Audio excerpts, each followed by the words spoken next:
వరలక్ష్మి వ్రతం ఎందుకు చేస్తారో మీకు తెలుసా? పార్వతీదేవి శివుడితో స్త్రీలు తప్పకుండా చేయాల్సిన వ్రతం ఏది స్వామి అని అడగగా శివుడు నవ్వుతూ వరలక్ష్మి వ్రతం పార్వతి అని అంటాడు. పార్వతి ఎందుకు స్వామి అని దాని వెనుక ఉన్న కథ ఏంటి అని అడుగుతుంది. అప్పుడు శివుడు మగధ దేశంలో కందినంబు అనే ఒక రాజ్యం ఉండేది. ఆ రాజ్యంలో ప్రతి ఒక్కరూ ఎంతో ధనవంతులు. వారి ఇంటి గోడలు కూడా బంగారుతో కట్టి ఉంటాయి. అదే ఊరిలో చారుమతి అనే బ్రాహ్మణ స్త్రీ నివసించేది. ఆమె తన భర్తను దేవుడిలాగా పూజించి సేవలు చేసుకునేది. ఆమెకు లక్ష్మీదేవి అంటే చాలా ఇష్టం. చిన్నప్పటి నుంచి లక్ష్మీదేవి నామం పలుకుతూ ఆమెకే పూజలు చేస్తూ ఉండేది. పెళ్లి అయ్యాక కూడా ఆమె ప్రతి రోజు లక్ష్మీదేవికి పూజలు చేస్తూ ఉండేది. ఆమె భక్తిని చూసి లక్ష్మీదేవి ఎంతో సంతోషిస్తుంది. ఒక రోజు చారుమతి నిద్రపోతున్నప్పుడు లక్ష్మీదేవి కలలోకి వచ్చి, ఓ చారుమతి, నేను వరలక్ష్మీదేవిని. నీ భక్తికి మెచ్చి నేను నిన్ను అనుగ్రహించి వచ్చాను.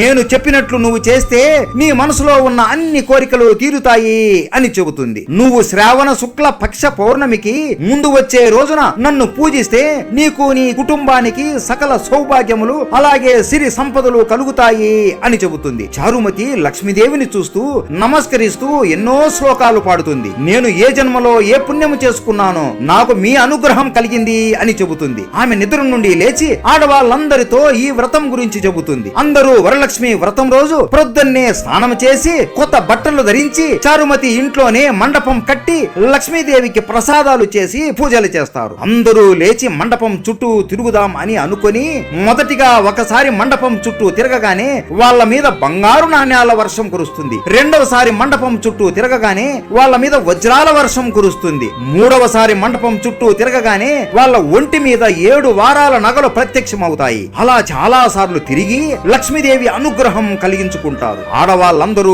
చారుమతి కాళ్ళ మీద పడి ధన్యవాదములు చెబుతారు. లక్ష్మీదేవి ప్రత్యక్షమయ్యి చారుమతిని హత్తుకుంటుంది. ఇక నుండి ఏ ఆడవాళ్ళైనా సరే శుక్ల పక్షంలో వచ్చే పౌర్ణమి తిథికి ముందు వచ్చే రోజున వరలక్ష్మి వ్రతం చేస్తే నేను వాళ్ళని అనుగ్రహిస్తాను అని వరం ఇచ్చింది పార్వతి అని శివుడు చెబుతాడు. ప్రతి ఒక్కరూ ఈ వరలక్ష్మి వ్రతం రోజున ఈ వ్రతం తప్పకుండా చేస్తారు అని భావిస్తున్నాము. లక్ష్మీదేవి అంటే మీకు ఇష్టం ఉంటే ఓం లక్ష్మీదేవాయ నమః అని కామెంట్ చేసి లైక్ చేసి సబ్స్క్రైబ్ చేసుకోండి.